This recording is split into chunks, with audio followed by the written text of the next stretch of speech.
Hi good morning. இன்றைக்கி பிரேக்ஃபாஸ்ட்டெல்லாம் பண்ணிட்டேன். ரொம்ப லேட்டு. பிரேக்ஃபாஸ்ட் வந்து நான் என்ன பண்ணேன்னா உப்புமா ஃபார் குழந்த அண்ட் எங்களுக்கு வந்து தோசை.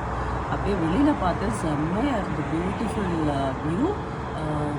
நமக்கு ஆக்சுவலாக இப்படி வீடு இருக்கிறது இன்னொரு பெனிஃபிட் என்னென்னா, நம்ம வந்து இப்போ மனசு கஷ்டம் இல்லை ஏதாவது தனிமை லோன்லியாக ஃபீல் பண்ணோன்னா அந்த இயற்கையை பார்த்துட்டே இருந்தால் ரொம்ப ஹாப்பியாக இருக்கும்.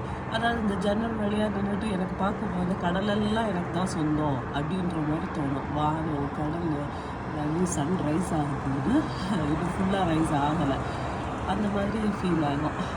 அதுதான் அந்த இயற்கையோடு இருக்கிறதோட ஒரு பெனிஃபிட்.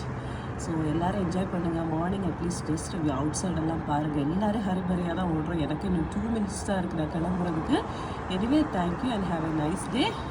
மத்தியானத்துக்கு சோறு மட்டும் ராஜேஷ் பசுக்கு இதில் நேற்று வச்ச ஃபிஷ் கறி இருக்குது. அவ்வளோதாங்க. எங்களுக்கு தோசையும் சட்னி.